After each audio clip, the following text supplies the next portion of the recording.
salaan kadib waxaa sharaf weyn yahay inaan maanta idinla wadaago macluumaad la xiriira dhibaatooyinka iyo fursadaha ka jira beeraha Soomaaliya oo runtii marka si dhab loo fiiriyo aan wada ahayn dhibaatooyinka iyo fursadaha ka jira oo dhammaystiran laakiin kuwa ugu waaweyn oo markaas aan isleeyahay waa fursadaha iyo caqabadaha ka jira beeraha Soomaaliya. Marka hore waxaan rabaa agriculture. Marka ra'yul caamka dadka fiiriso waxay agriculture u yaqaanaan wax la beero kaliya ama dalagyada. Laakiin agriculture waa ka ballaaran yahay intaas. Agriculture mainly waa shan qaybood oo hoos yimaada activitieska agriculture-ka. Waxaa ka mid ah kan caadiga dadka ay u yaqaanaan oo crop agriculture la yiraahdo beerida dalagyada. Waxaa ka mid ah agriculture-ka fishery-ga ka mid ah kalluumaysiga waa qayb agriculture ka mid ah livestock rearing-ka ka mid ah. Waxaa ka mid ah food processing and preparation waa qayb agriculture ka mid ah. Waxaa ka mid ah forestry oo ah dhirta kaynta waa qayb agriculture ka mid ah. waxaa kaloo soo raaca activity kasta oo la xiriirta ka ganacsiga iyo horumarinta waxyaabaha beeraha ka soo baxa oo agribusiness la yiraahdo. Marka adduunyada markaa fiiriso sida loo badan yahay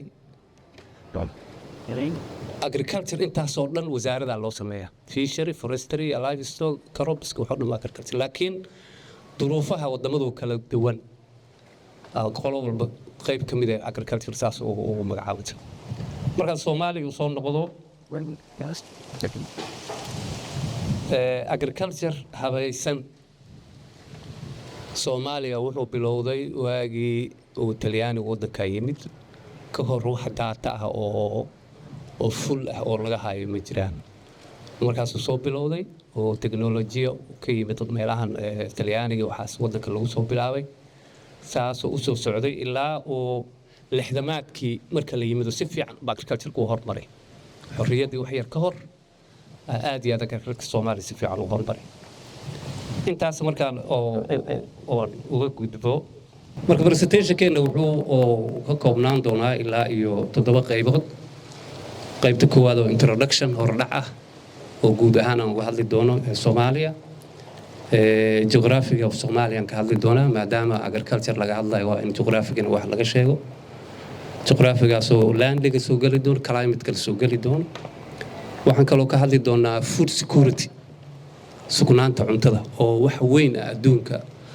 waddanka aan food security haysanin oo u muuqdo xataa inuu xor ahayn. waxaa kaloo ka mid ah aan ka hadli doonaa la yiraahdo agriculture production Soomaaliya then challenges-ka iyo opportunities-ka aan tagi doonaa. ugu dambeyntii waxaan tagi doonaa conclusion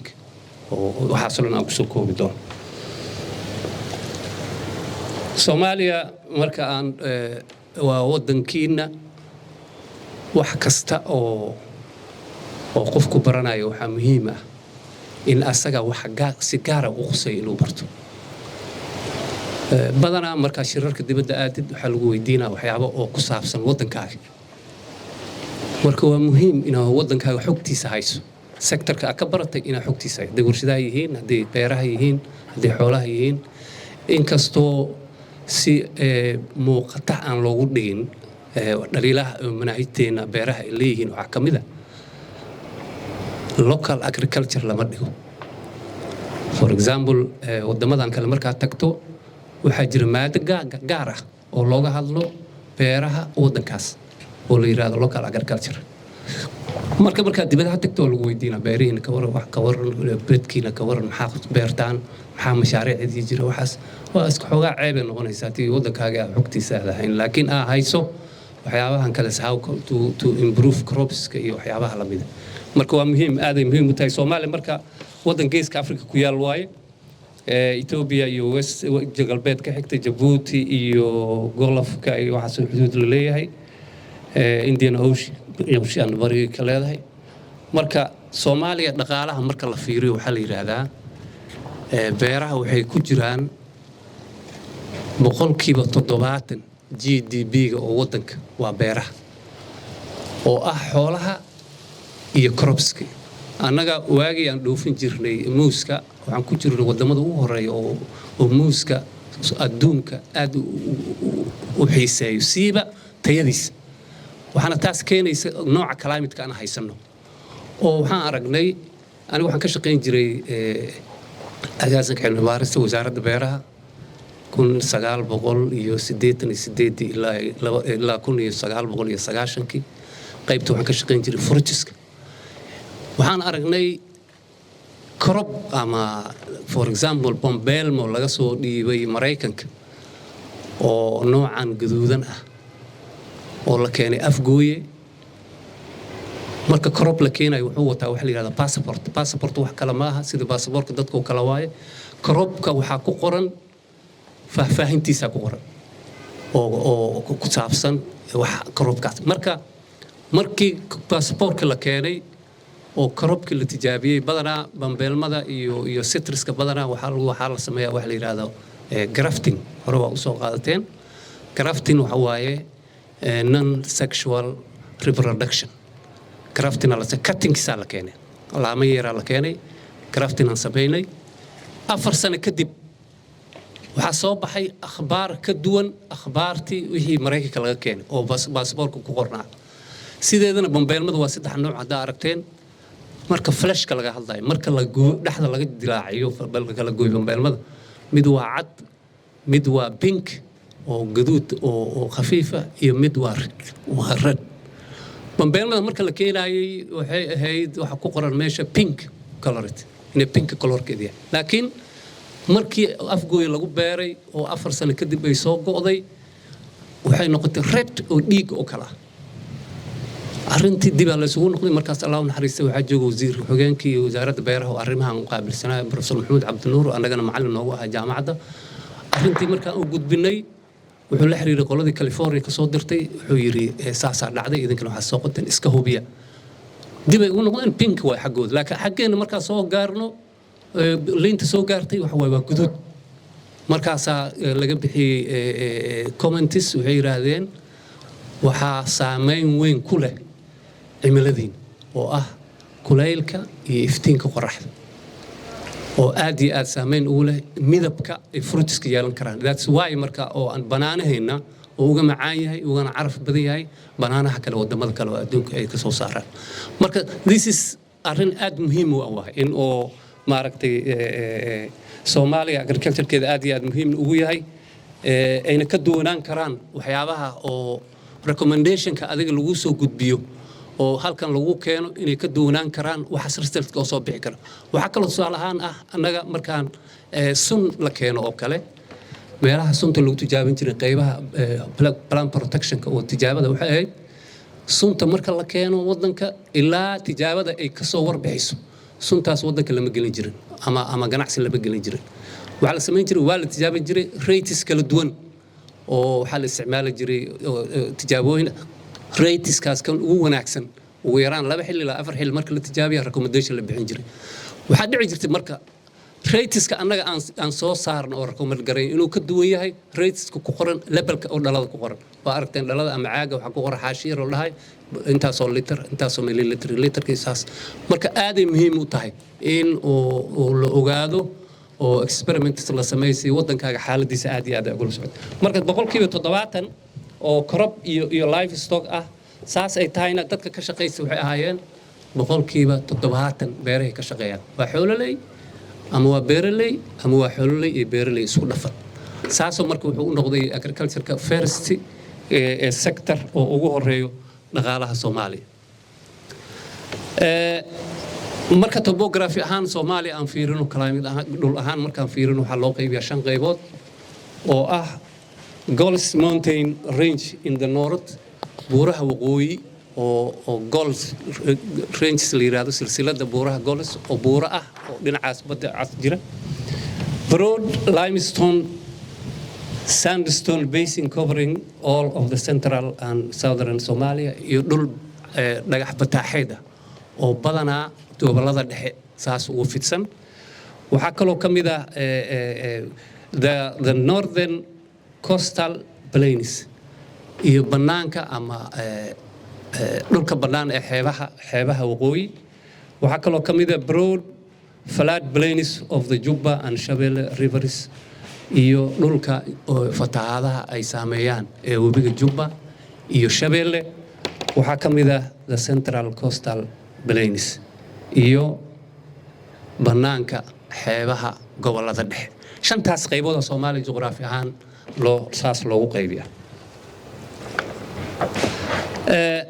bid ahaan 6,357 square kilometers mar kilometer ahaan la yiraahdo Soomaaliya areadeeda saasaa lagu qiyaasaa. 288,000 kilometer oo 45% ah is considered rangeland. 288,000 oo square kilometer waa dhul daaqsin ah. 14% is forest. 13 is considered suitable for arable production. 13% Soomaaliya dhulkeeda uu ku wanaagsan yahay la yiraahdaa beeraha. waa data hore laakiin waqtiyadan dambe waxaa isbedelay teknolojiyadii. waxaa yimid system la yiraahdo intensive agriculture. dhulkii xataa oo maxaa la dhihi jiray lama beeri karo, wax badan kama baxaan due to the technology. waxaa hadda samaysmay in meelo aan la filayn in beera laga dhigo. tusaale ahaan inta u dhaxaysa hadda Balcad iyo maxaa la yiraahdaa Xamar waa dhul sand dune ah oo bacaad ah. beera laga sameeyay. waxaa lagu sameeyay improvement of soil structure. soilka bacaadka ah waxaa ka maqan capacity oo ah water tension inay biyaha ceshato, taasaa ka maqan. waxaa la sameeyay organic badan lagu isticmaalay. waxaa la isticmaalay waxyaabo badan oo cover crops ah. hadda bambeelmada ka baxda dhulkaas iyo tan ka baxda clay soilka taasaa fiican markii suuqa la geeyay. waxay kaloo kaga duwanaatay geedka bambeelmada ka baxa dhulka dhoobeyda waa ka weyn yahay kan ka baxa dhulka bacaadka ka baxa waa ka weyn yahay. marka 13kaas waa data hore, laakiin marka hadda dib loo noqdo due to the new technologies dhulka beeraha laga dhigi karo Soomaaliya waa balaareen. waxay u baahan tahay in baaritaan iyo assessment asaas loo sameeyo. 820 dhulka waxaa la yiraahdaa waa desert Soomaaliya. waa dhul saxara ah oo aan ku wanaagsanayn wax beerista aan ku wanaagsanayn.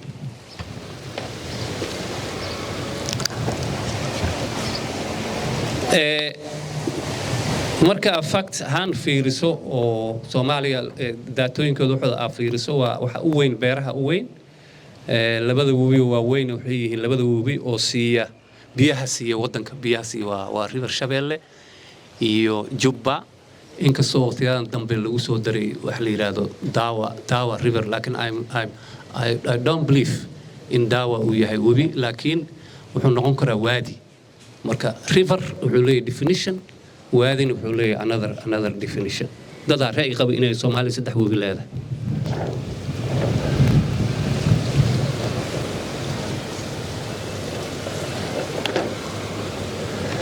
okay, climate markaan soo noqdo Soomaaliya waa semi arid to arid. waa wadan qaleyl iyo qaleyl xigeen u dhaxeeya. semi arid and arid markuu yahayna waxaa cad inuu roobku aad u yar yahay.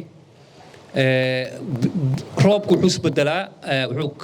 ka bilowdaa 400 ilaa 600 millimeter. minimum waa 400, maximum waa 600 oo millimeter. laba xilliyoon daa xilliga guga iyo xilliga dayrta. waa labada xilli oo wax la beero.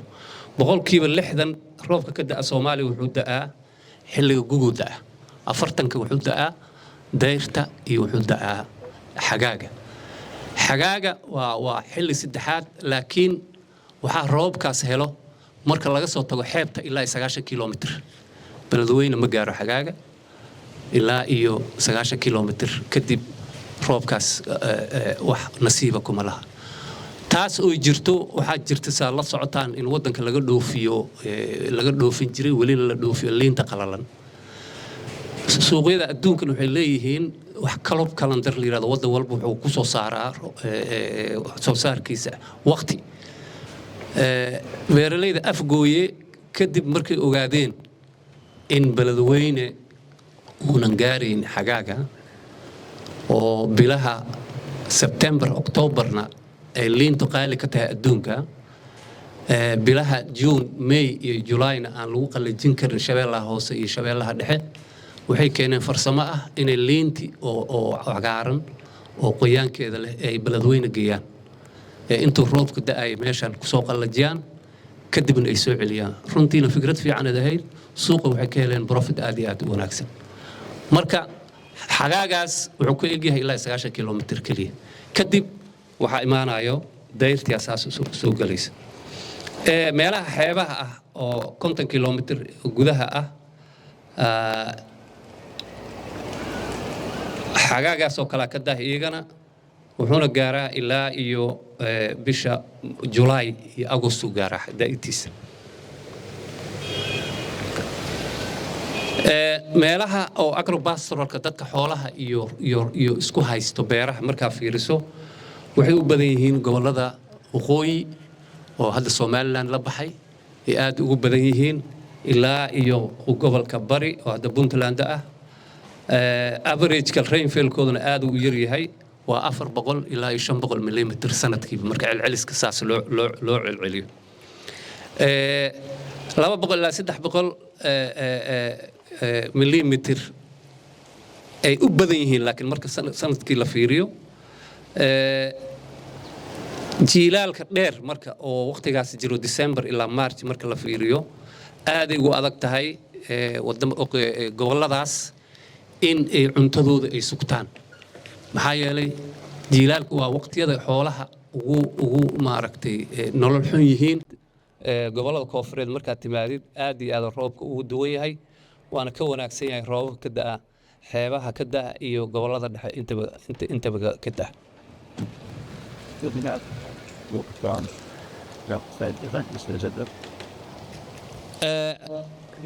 rainfed crop producing is particularly at risk from the high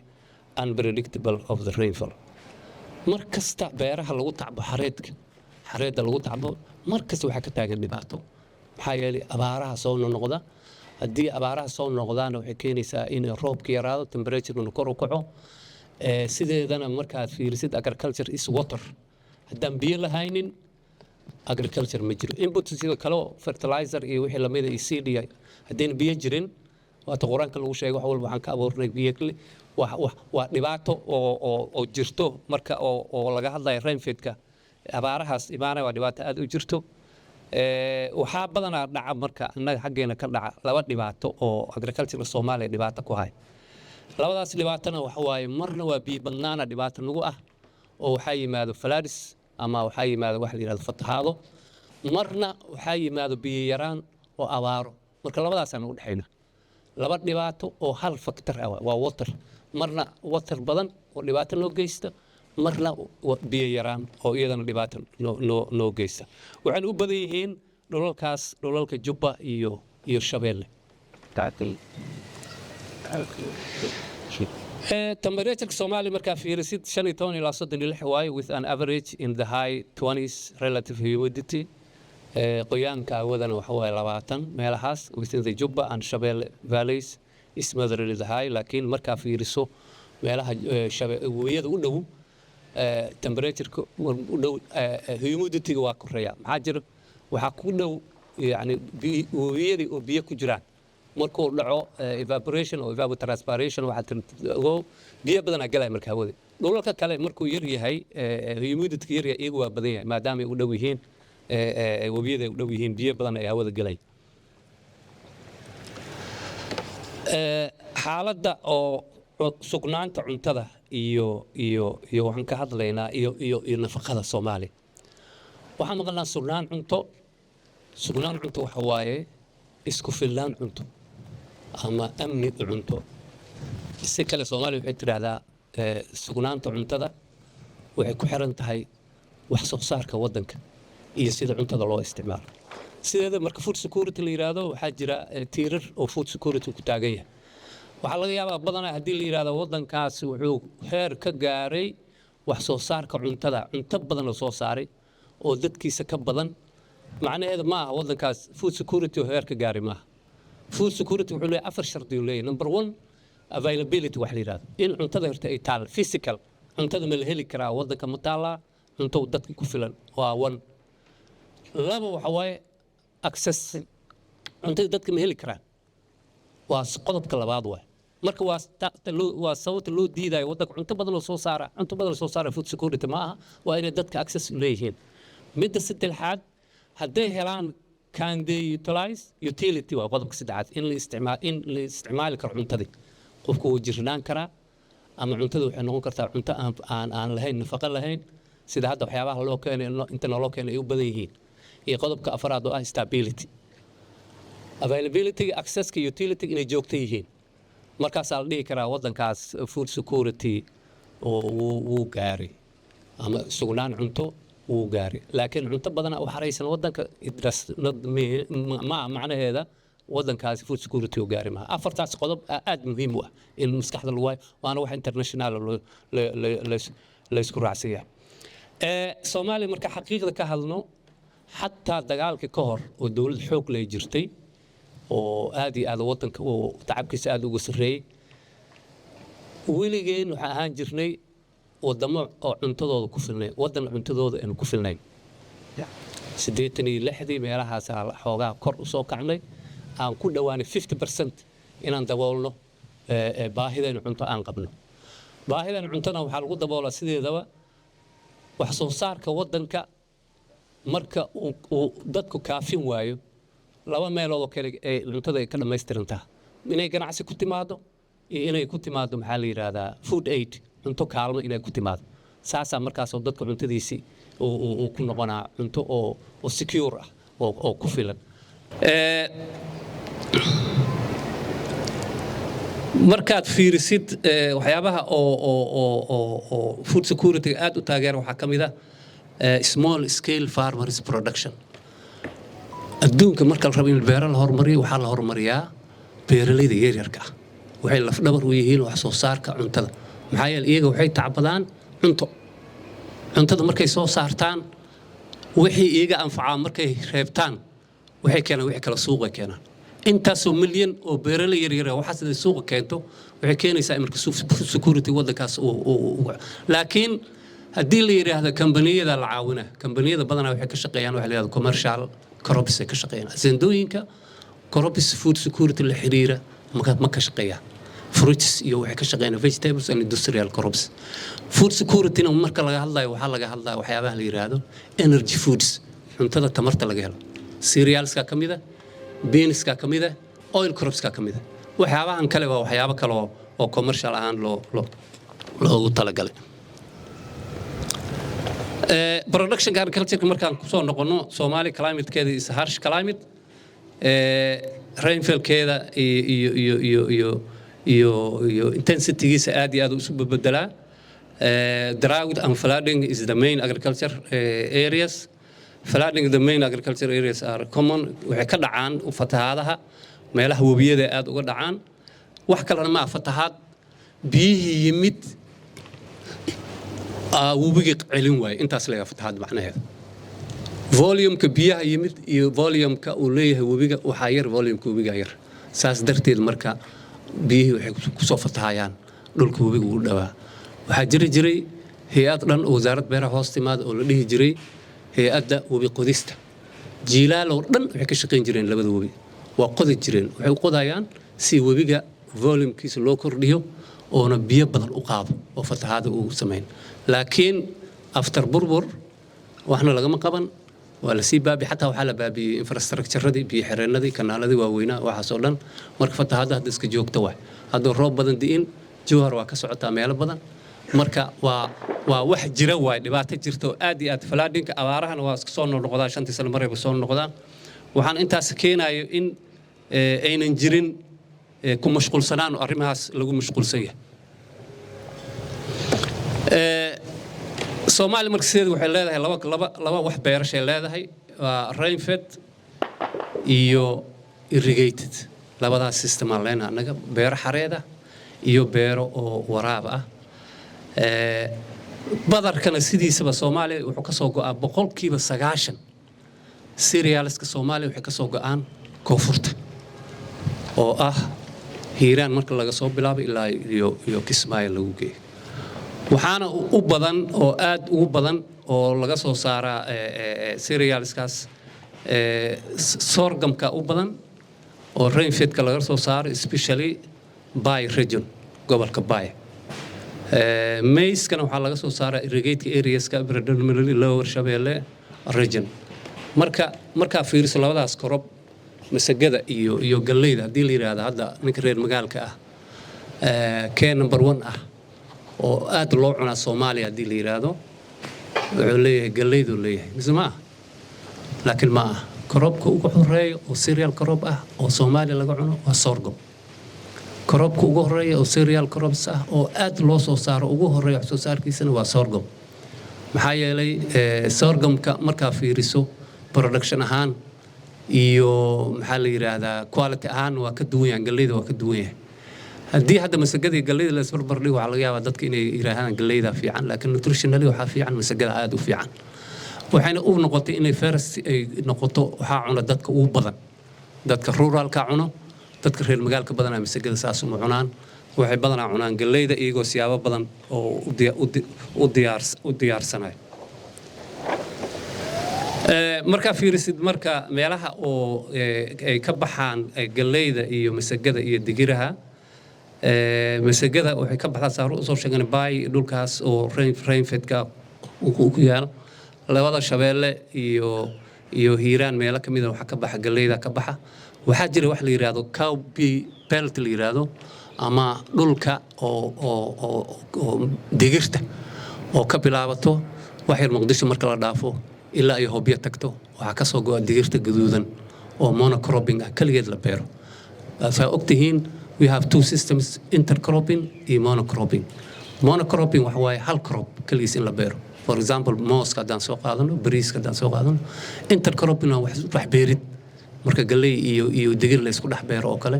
marka monocropping ahaan uga soo go'daa Shabeellaha dhexe ilaa iyo maxaa la yiraahdaa Hoobiyo laakiin saas ay tahayna wadamada gobolada oo laga soo saaray masagada iyo digirta laga soo saarana waxay leeyihiin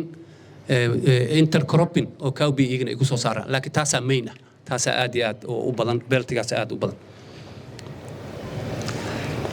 Soomaali markaan fiirino 82 ilaa 88 burburka waxa ka dhinaa 2 sano kaliya wuxuu ahaa wax soo saarka oo markaas cerealska 490,000 oo metric tan oo ah markaas waa soo dhaweyn waliba boqolkiiba 50 ku dhaweyn wuxuu hoos u dhacay marka 490kii wuxuu noqday 283,000 at least waa half amal baaba'day 1995 ilaa 2003 maxay dawlad ma jirin nidaam ma jirin infrastructure waa baaba'een kala barobar marka soo saarka hoos saas ugu dhacay that's why marka la yiri Soomaaliya waxay u baahan tahay caawino cunto u baahan tahay food aid u baahan tahay waa tii 9-madii nolol soo gurmaday waxyaabahaas nolol keenay gu iyo dayr marka la isku daro saasay wax soo saarka saas oo ah waxa marka dabooli jiray saan hore u sheegay wixii deficit ah oo soo gal food aid iyo waxa dabooli jiray waxyaabahan oo la soo dhoofiyo dadka ganacsiga ay ku keenaan bariiska iyo galleyda lafteeda mar waa la keeni jiray waxa kale oo la keeni jiray masagada la keeni jiray si loogu daboolo baahida maadaama wax soo saarka hore loo soo saari jiray una meeshan jiray dadka yar oo isku haysta xoolaha iyo beeraha isku haysto waxa muhiim u ah iyaga wax la yiraahdo fodder production waxa waa xoolaha waxay cunaan bil maalan badana beeroodu waxay ku salaysan yihiin marka ay ma aragtay galley beertaan oo kale ama masago beertaan oo kale inta ayna sabuulka saaranin waa shafaan waxay u isticmaalaan fodder ahaan waxay siistaan xoolahooda ay siistaan cuntada kale ee iyaga u baahan yihiin cerealska maadaama mucaawino jirtay oo waxay ka soo iibsan jireen suuqa ka soo iibsan jireen xoolaha iyaga muhiim u ah haddadan lafteeda waxa arkaysaa in uu aad muhiim u yahay arintaas dad waxa arkaa sorghum kaliya beeraayo oo aan wax badan ka rabin oo ka raba kaliya xoolaha because xoolihii lacag badan laga helaa balki iyo greenki waxa lacag badan balki lacag badan marka it's very important waxaan laga keenay farsamadan qoladaas oo beeraleyda ah waxayna ku xiran yihiin badanaa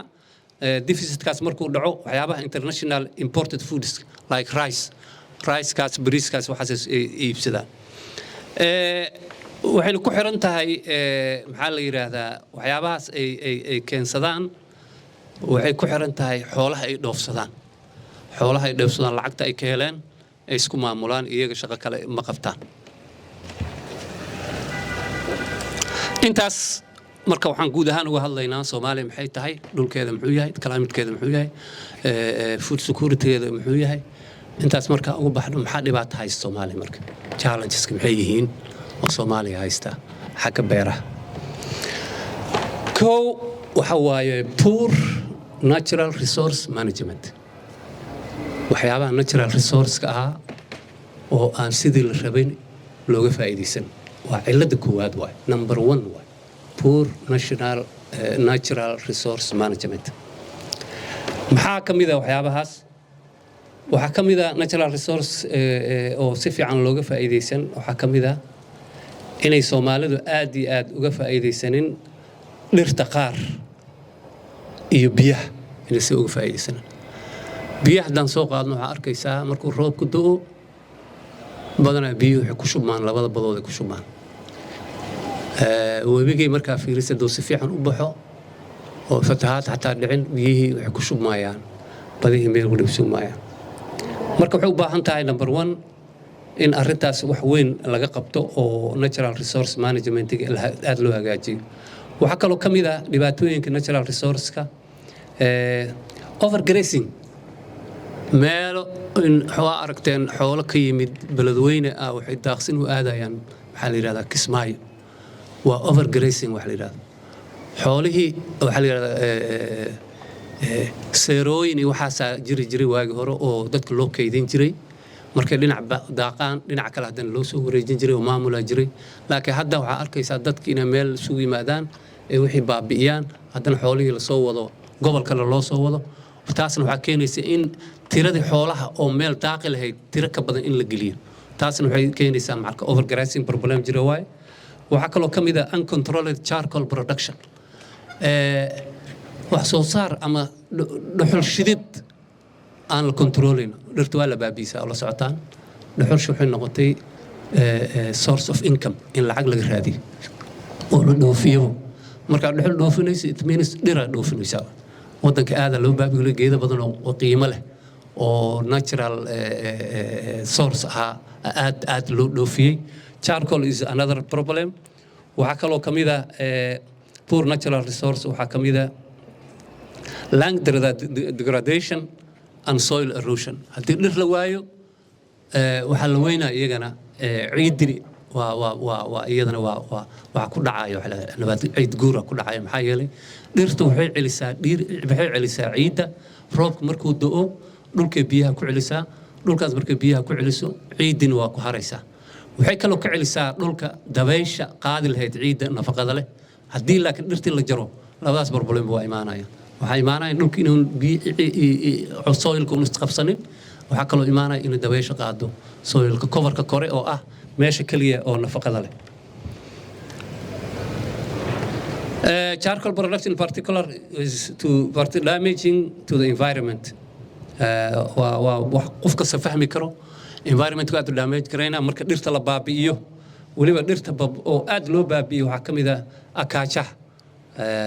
dhirtan galoolka iyo oo aad iyo aad cimrigooda dheeriya faa'iidadooda badan tahay dhulkana ku dara nafaqo aad loo baabi'iyo wadanka marka tagtid meel kasta tagtid waxa arkaysaa in la toogtay حتى dhirta qaar la iska dhaafay oo kuwaas la toogtay maxay dhuxushooda aad loo jecel yahay waxa soo dalbanayo wadamada qaliijka iyo wadamadan kale oo dhuxusha aad u isticmaala aad soo shaqo waxa kaloo kamid ah dhibaatada biyaha is very important water scarcity waa si kordhayaan waxa kamid ah given particular attention idan in la siiyo way waxa kaloo kamid ah marka Soomaaliya aad fiiriso oo fiiriso biyaha qofka oo qaato sanadkiiba waxa lagu qiyaasay 1,000 meter cubic person per year العلس waa Soomaali qofka Soomaaliga sanadkii waxa ku baxa 1,000 meter cubic oo biyo ah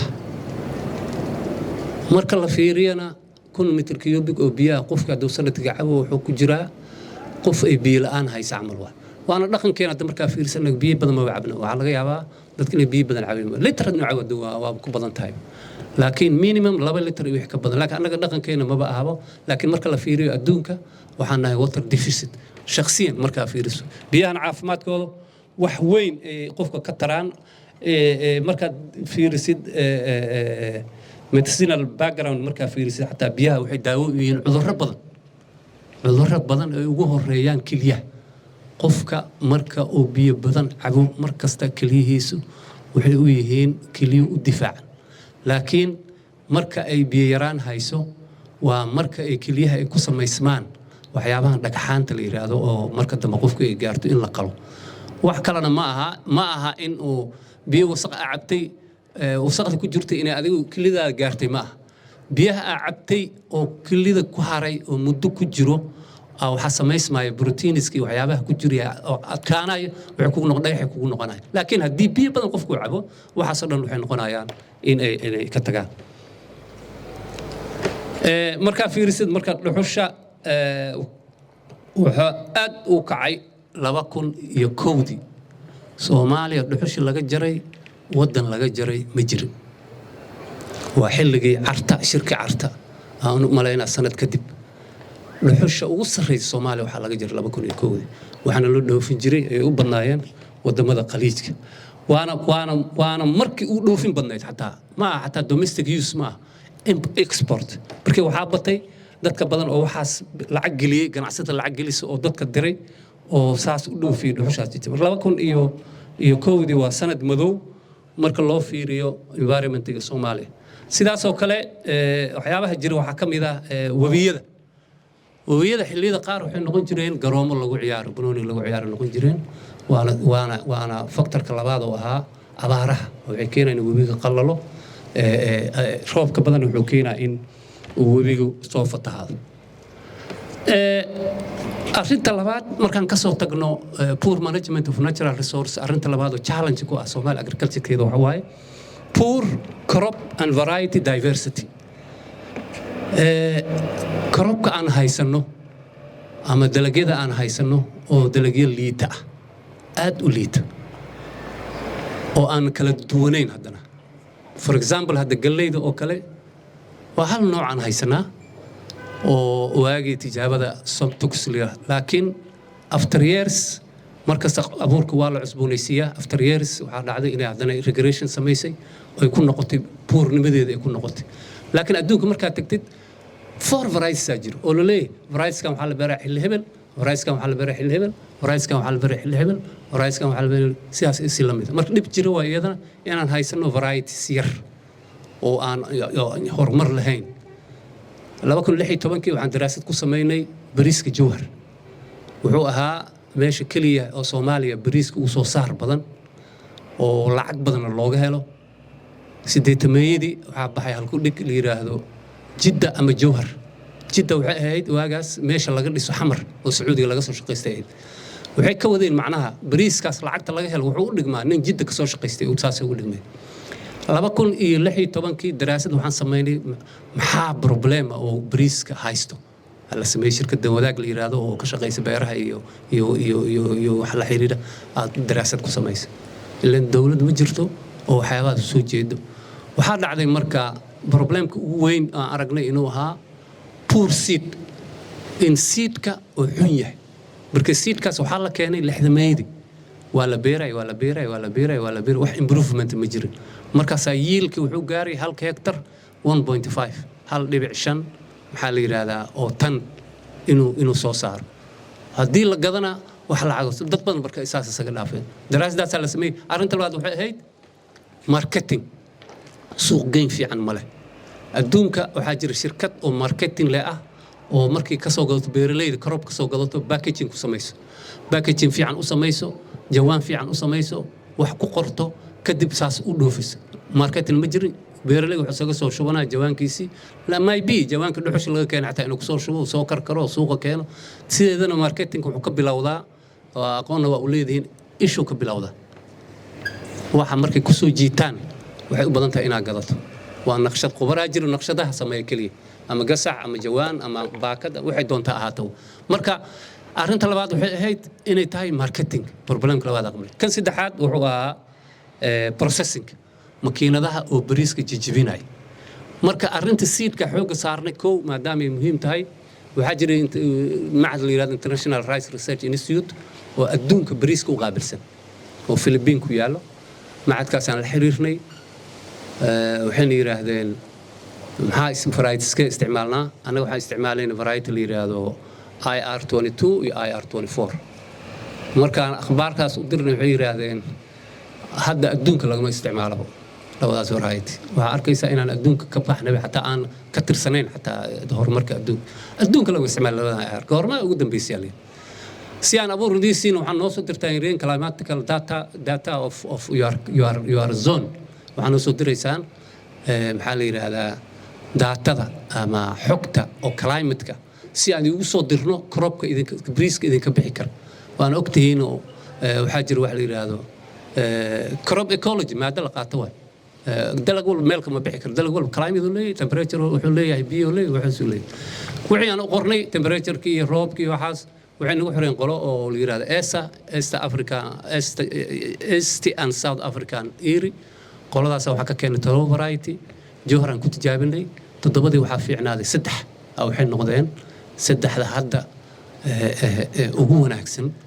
oo hadda bariiska wadanka laga isticmaalaa waa maqasheen in wasaaradda beeraha xaflad u qabatay habeen oo meesha lagu kariyay la taageeray qalab la siiyay guusha ay keeneen kaliya mar kasta markuu wuxuu ka bilowdaa horumarka research ku bilowdaa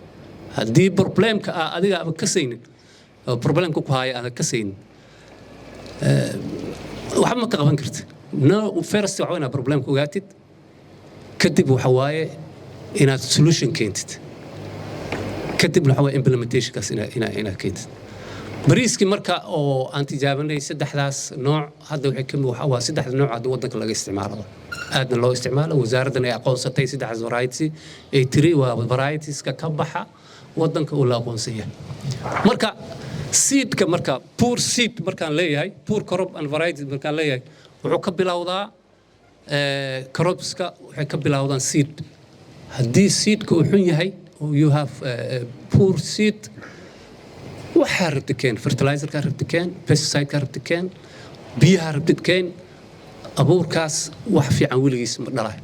waa adoo beer adoo xoolo leeyahay oo sac gaaban oo wax haysta way wax soo saar leeyahay caana fiican leeyahay cooskaas si maan kaalka doonto si ma laga yaabo inuu wax badan soo saaro saas darteed marka waxa muhiim ah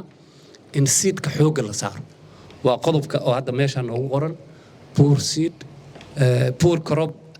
and variety diversity tan saddexaad waxa waaye poor integration of livestock and crop production dhibaatada saddexaad Soomaaliya haysta waxa waaye adduunka marka fiiriso xoolaha iyo beeraha waa la isku dhaqaa waa yaryahay nin xoolo beera leh oo xoolo lahayn waa yaryahay wuxuu ka faa'iideystaa digada xoolaha ay ka soo baxo waxa la geeyaa beerta la geeyaa waxyaabaha oo xoolaha byproductska oo ka soo baxa beertana waxa la siiyaa xoolaha waa wax integration isku sameeyay annaga ma qabno wax ciladna haysata waaye oo aad iyo aad meesha uga maqan xaaladaha qaar markaa fiirisid Soomaali markaa fiirisid waxyaabaha keenay in fooder la soo saaro si gaar ah loo soo saaro waxa kamid ah dhibaatadaas jirta kamid ah oo meesha taagan marka integration kaas aad iyo aad muhiim u yahay crop production iyo livestock production labadaba aad muhiim u yahay markii wuxuu kor u qaadayaa quality iyo quantity oo labada sector aad loogu soo qaado marka factorka ugu weyn marka oo integration ka hor istaagayo waxa kamid ah marka in xoolihii beeraha la keeno oo la isku dhaqo waxa hor istaagayo maadaama ay xoolihii ay leeyihiin qaniin leeyihiin meelaha beeraha laga tacban oo qaniinka ku badan yahay waxyaabaha ugu horeeyo arintaas hor istaagayo waxa waaye qaniinkaas inaan xoolaha beeraha loo keeni karin laakiin waxa laga cover gareyn karaa meelaha oo rainfed-ka ah oo xareed ku baxa xoolaha waa lagu integrate gareyn karaa tan saddexaad midda afraad waxa waaye oo challenge-ka lack of good agricultural infrastructure kaabayaal fiican ma laha kaabayaal waxa la yiraahdaa waxyaabaha beeraha tacabkooda kaalmay kanaalada kamida biyo xireenada kamida jidadka kamida isgaarsiinta kamida bakhaarada kamida kaabayaal fiican ma jiraan yoontoy waa meesha uu soo saar badan cambaha Soomaaliya haddana daayeeradaas ka cuno oo meelahaasi ku baaba'aan jid lagu keeno ma leh ka warrama haddii tareen Kismaayo ka soo baxo ilaa Hargeysa taga la heli lahaa inkamka Soomaaliya aad u kor uu kici lahaa infrastructure-kaas tareenkaas wax walba qaadi lahaa meel walba geey lahaa marka jidad xumo kanaal xumo xataa jidadka waaweyn ma kuwa tuulooyinka gal waa xun yihiin this is another problem oo ah lack of good agricultural infrastructure marka saddex nooc oo waxa jira marka aad muhiim uga ah oo infrastructure-ka waxa waaye irrigation infrastructure kanaaladii iyo biyo xireenadii iyo wixii la xiriiro waxa kaloo kamid ah drainage waxa biyaha qaado oo biyaha ka bixiyo beeraha ka bixiyo ama ka bixiyo iyo flood protection oo ah in dhismooyin oo fatahaadaha lagu yareeyo waxaa jira meel la yiraahdo Sabuun oo ku taal Balcad iyo Jowhar inta u dhaxayso waxaa ka leexda kanaal webiga Shabeelle oo 24 kiiloomitir ah wuxuu geeyaa marka la leexiyo fatahaad marka ay biyo badan u keeno kanaalkaas lagu leexiyaa wuxuu geeyaa war weyn oo la qoday waxa la dhisay 700 war weyn oo 25 milyan oo fuusto oo biyaha qaada biyahaas meesha lagu celiyaa fatahaadan markaas waa yaraanaysi waagaas marka jiilaalka la gaaro webiga lagu soo daraa biyaha ay ka faa'iideysan jireen beeraha mooska iyo bariiska iyo maxaa la yiraahdaa citruska kale waxay ahaayeen biyahaasi ahaayeen wixii hadda ma jiraan 25 milyan oo fuusto magaalooyinka galaan hadda Jowhar iyo jidadka iyo waxaas ay galaan sometimes waxay galaan wala weyn ay gaaraan sometimes jidkan baay iyo wax isku xiray waa ka xiran marka saddexda ugu muhiimsan waa irrigationka and drainage iyo flood protection structures arinta shanaad waxa waaye lack of ama shortage of agricultural input services and information agricultural input service input waxa la yiraahdaa beer gashiga abuurkiya kamida sumihiya kamida waxa kamida fertilizers kamida lama haayo ilaa hadda input quality lama haayo sumaha markii la qaaday bakaara la tagay sumaha la qaaday sambal laga qaaday zero noqday magacaas ay qoran maayn sun ma ama sun an appropriate u hayn beeri alkeena wadanka waxa jira sun oo agronet la yiraahdo agronite waa la yiraahdaa meelaha qaar oo waagi dawladda jirtay mamnuuc ahayd wadanka in la keeno mamnuuc ahayd haddana sunta loogu jecel yahay waa aad loogu jecel yahay suntaas grams haddii qofka loogu daro cunto taasay ugu dhamaatay waa sun cad oo buda ah raalina ahaada informationkaas inaan idin siima ahayn waa sun cad oo buda ah oo qofka aan meel dhergeynayn taasna waa arrin oo dawladda waagi hore ka fikirtay oo aan la isticmaali jirin aad looga isticmaali jiray waxaa la siin jiray kaliya mashaariicda dawladda oo markaas suufka iyo bariiska iyo wixii lamid ah waxaa kaloo jira wax market information la yiraahdo ma jiraan adduunka maalin walba price-ka iyo quantity-ga iyo wixii la iibsaday iyo wixii soo galay waxa dhan adduunka maalin walba TV-yada ama joornaalada ama radio-yada laga helaa Soomaaliya hadda ma arkaysa one bulletin oo ka hadlaya agriculture information ma arkaysa oo qofka uu xataa ka tixraaci karo suuqa maxaa yaal maxaa la iibiyaa maxaa laga haystaa saas ma jiraan horumarka la gaaray oo safety-ga ah oo ah in si badbaadsan loo isticmaalo safe use of pesticides wadamada qaar waxay sameeyeen marka sunta Mareykanka laga keeno ama Japan laga keeno ama Indonesia laga keeno sawaaxiligana ugu hooseeya carabta ku xigto wasaaradda beeraha waxay ku dhajisaa level cusub oo loo tarjumayo sida ku qoran meesha dadka afkooda inay ku akhristaan annaga ma qabno waa shaqo banaan waxa la rabay sumaha in dhinac xaashi looga dhajiyo af Soomaali ku qoran oo tarjuman waxay dishaa intaas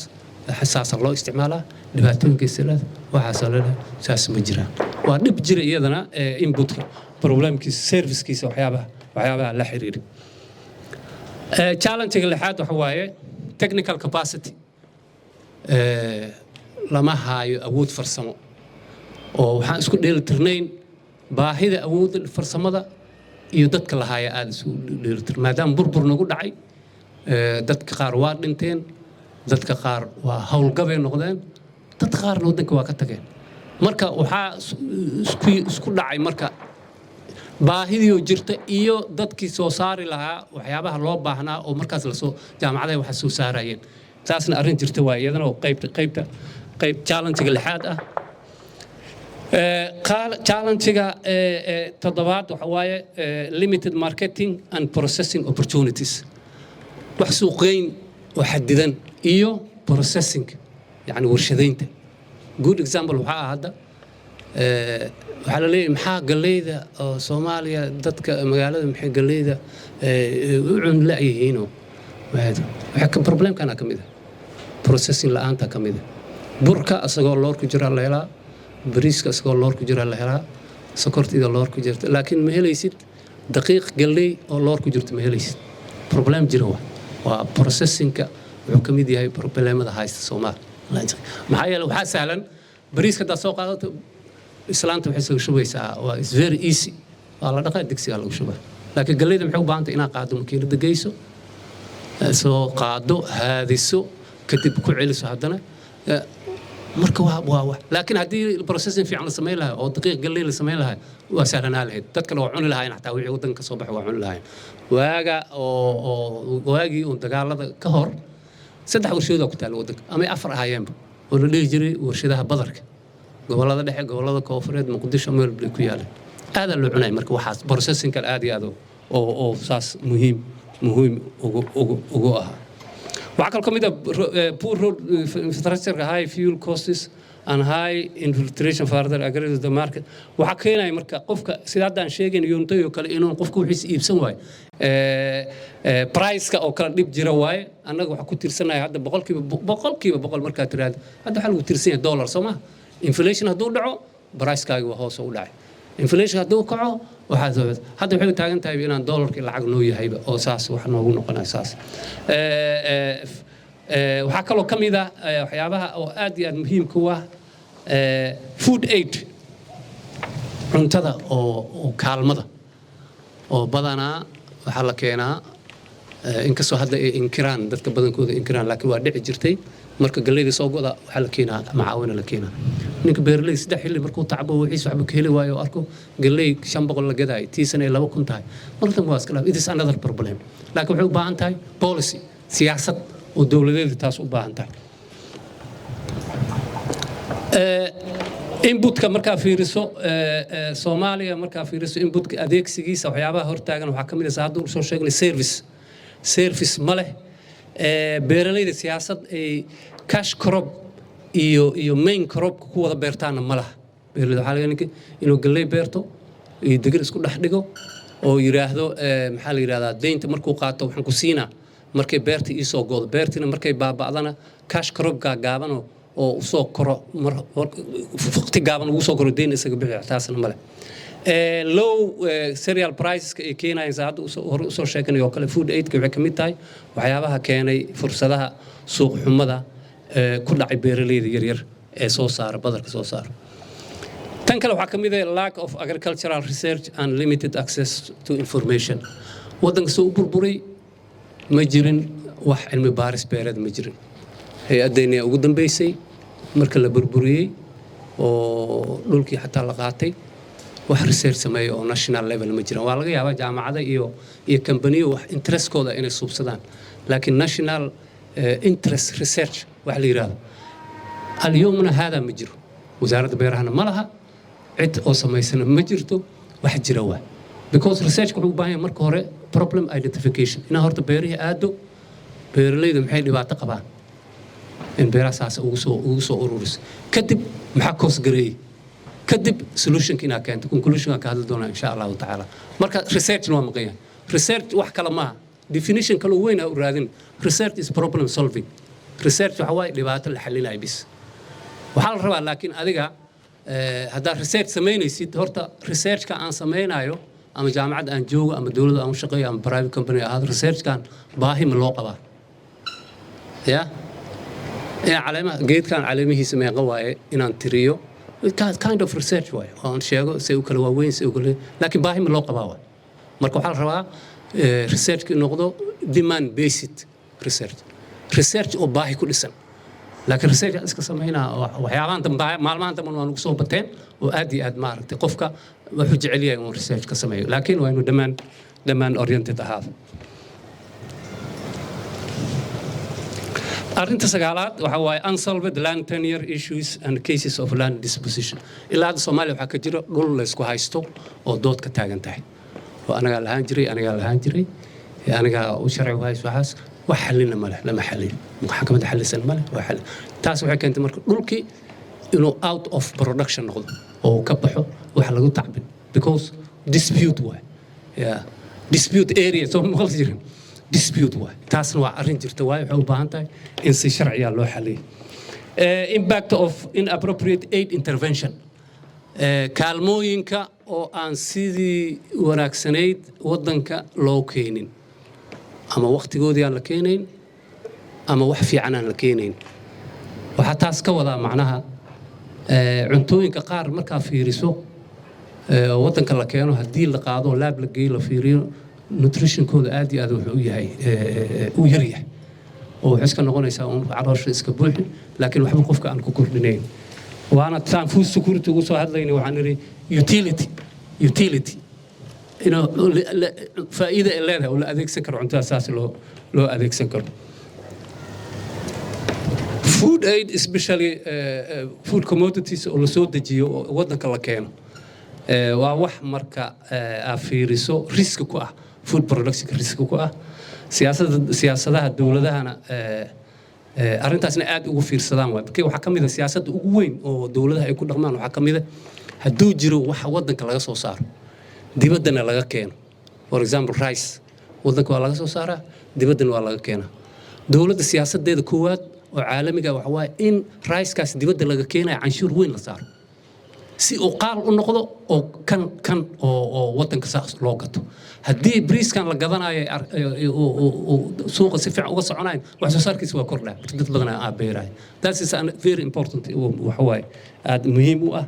waxaa kaloo ka mid ah timing of food aid intervention is not always the most appropriate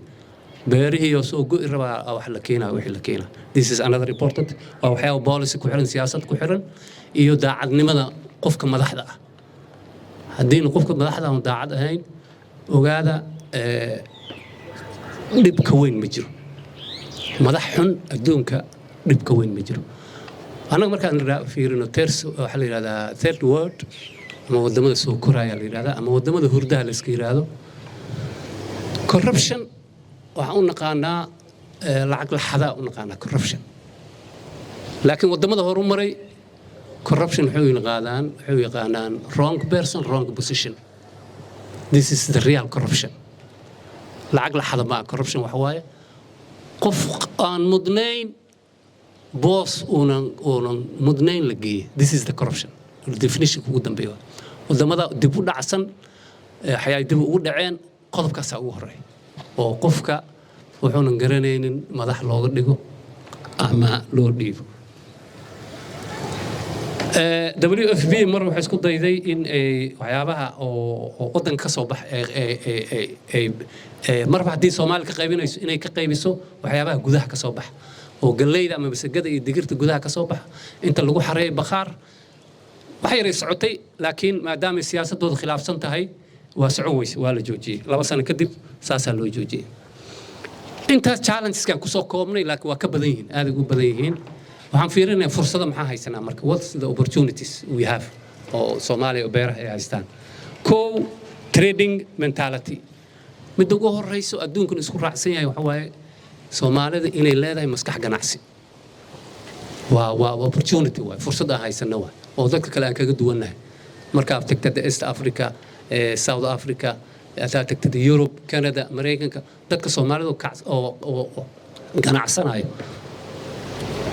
waa ka horumarsan yihiin dadka kale markaa fiiriso this is trading mentality waa opportunity haysana oo dadkayna ay aad u leeyihiin taasna waxay keenaysaa in private sector-ka uu kordho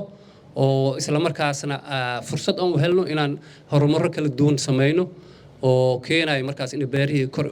kor u kacaan iyadoo markaas dawladda looga baahan yahay regulation of markets iyo xeerar kale oo ka hortagaya wax kastoo dhibaato ku keenaya sharciga tan kale adduunka markaa fiiriso dawladda waxay leedahay laba role waxay leedahay coordination iyo waxay leedahay waxa la yiraahdo supervision dawladda ma inay abuur soo saarto inay research samayso inay kanisa ma dawladda waxa waaye waxay samaynaysaa sharcigaas ay dadku controleysa kaliya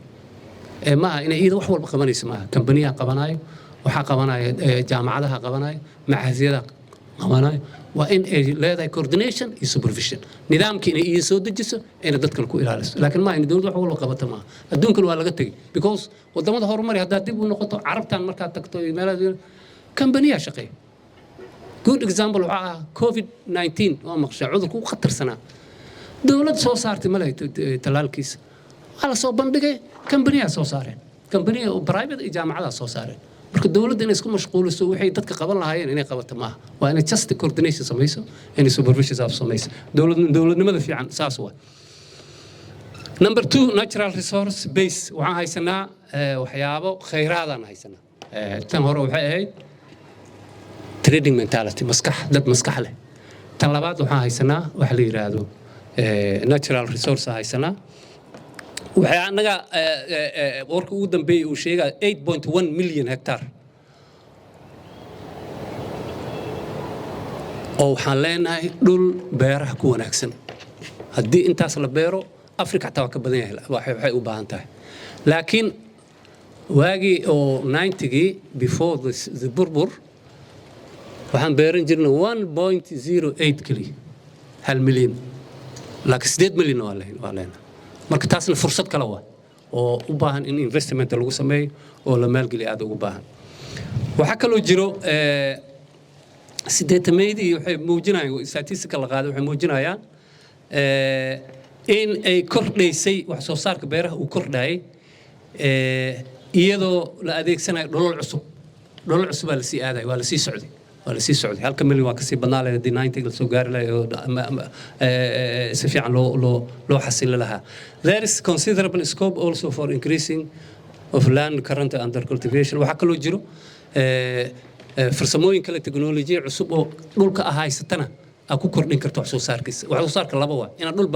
dhulka ballaariso dhul cusub tacabto iyo inaad yiilka oo dhulka haysata aad asagana kordhiso this is labadaas factor waa labada factor wax lagu kordhin karo opportunity saddexaad waxa waaye trade links to Arab markets waxa xiriir la leenahay suuqaha carabta nooma dheera badda hadda ka talaawno waxaan haysanaa dadku u lacagta badan meesha degan yihiin waa qaliijka iyo waxaas oo dhan is opportunity kale waa mooskeena maxamar laga qaadi jiray waxa la geyn jiray muxuu ahaa Sacuudiga meelahaas la geyn jiray laakiin Brazilna moos laga keeni jiray yaa fursad haysta marka anaga fursad haysan oo waqti yar 2 weeks ku tagi jiray Talyaaniga 3 weeks ku tagi jiray marka this market kaasna waa haysanaa it is another opportunity trading mentality maxaa la dhihi jiray natural resource trade links saddex opportunity marina arinta kale waxa weeye remittances from the diaspora fursad kale haysana waxa waaye oo cid wal kasta ay ogtahay lacagaha dibadaha looga soo diro Soomaaliya loo soo diro waa arin weyn waa fursad weyn waa waxa jira sanadkay tahay ma xasuusto laakiin 2000 inta lagu jiray lacagta dibadaha laga soo diro waxay ku laabantay lacagaha mucaawinada oo nala siiyo waxa ka badneed lacagta dadka Soomaalida u soo diraan laakiin hal fursad iyo hal fikrada meesha ka maqnayd waxay ahayd fikrada ka maqan oo waliba ka maqan war cidda biilha u dirine $100 u dirine sanadkii biilkooda hal mar u dir investment ku sameeysta dhaha cidda xataa waxay aan leeyahay qof cid lacag leh oo business la leeyahay shaygaasna waa naga maqan yahay marka waa fursad jirta waayada remittance-ka lacagaas la soo xawilaayeen fikrad jirta waay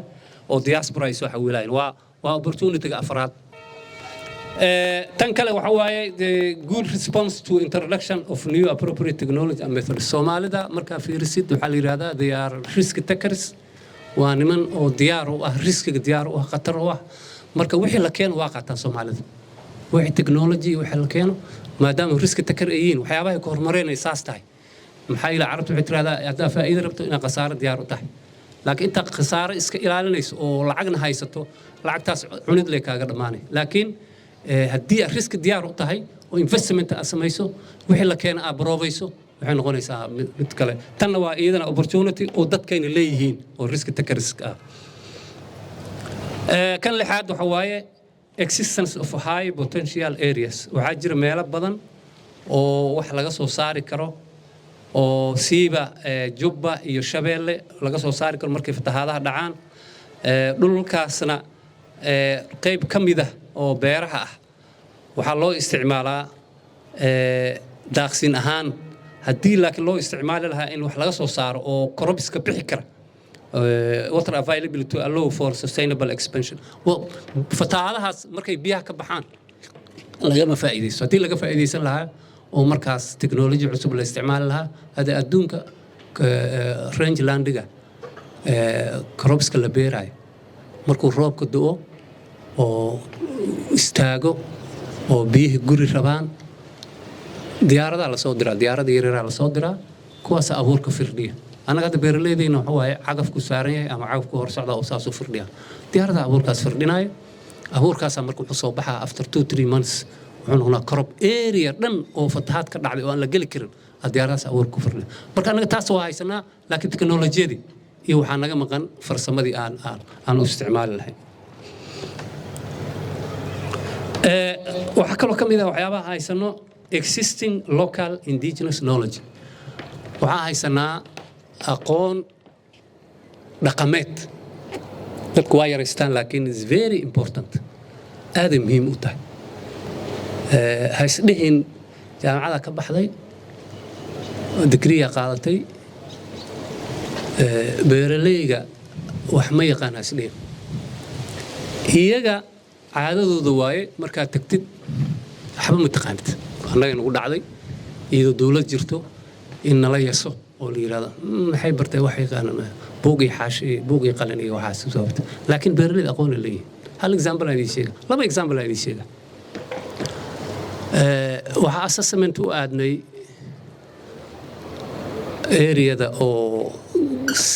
sesame production oo Shabeellaha Dhexe ma haday questionnaire waday waxaan ka buuxinaynay production technology ay isticmaalaan nin beeraley wuxuu yiri waxaan isticmaalnaa 20 kiilo camal sisinta hektarkii waa seed rate per hectare crop walba wuxuu leeyahay seed rate per hectare oo normal ah marka fiiris laakiin laba laab waay inta la rabay laba laabkeedu isticmaalaa marka waxaan niri maxaa dhacay abuurkan waa badan yahay tiradan badan maxay tahay oo isticmaalaysid markaas wuxuu yiri xilligan guug waaye guugana cayayaanka waa badan yahay marka seedka saasa u badinay wuxuu ka cuni karo ha ka cuno laakiin waxaan noo soo haraayo intii aan seedka caadi ku beeri jirnay marka caadi tahay this theory waa theory jaamacadda lagu dhigo oo seed science and technology lagu dhigo waa wuxuu leeyahay marka oo pests outbreak jiro oo pests jiro insects jiraan waa in you have to increase seed rate per hectare anigaas kama bixin jaamacad kama bixin laakiin for experience khibradiisu ka arkay markaas dhihin intii dadkaas wax ma yaqaanaan oo ma jiraan waxaan kaloo idin sheegaa waxaan ka shaqeyn jiray mashruuc la yiraahdo mashruuca fatahaada Shabeelle waa iska 96 meelahaas waay waxaa gacanta ku haysay UNDP kan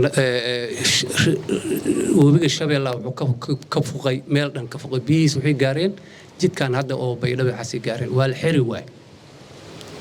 cid kasta la wacay qof kasta la wacay khubara la keenay oo cadaana la keenay waxay keeneen ra'yiyo oo iska qeyr macquul ah marka la fiiriyo costiski iyo wixii ku baxay iyo ismalaha qaarkood waxay yireen containeraha la keeno containero ciid ha lagu shubo webiga dhinaciisa la safo waxaas lacag yaa waaya liir wax official waa noqon waay markii dambe ka waran haday xireen dadka tuulooyinka deganaa haday meesha xireen ka waran ay ku xireen local materials laamihii geedaha ka soo gooyeen jawaanadii ciidda ku shubeen iyo waxaas inay isaas ugu xiraan marka local knowledge is very important waa wax muhiim ah hadda UN-ka marka fiirsan wuxuu saaraa waxa la saaraa culays weyn in arrimahaas aynan baabi'in oo maaragtay aqoonta oo tuulooyinka jirta ama dadka hore ay hayaan aqoon muhiim ah marka ha isdhehen ninka reer baadiye waaye muxuu ahaa baadiye wax ma yaqaanaan adaa waxa u sheegaysa aqoon ay leeyihiin aqoontooda ka faa'iideyso adigana u faa'iideey tan kale oo sideedaad opportunity sideedaad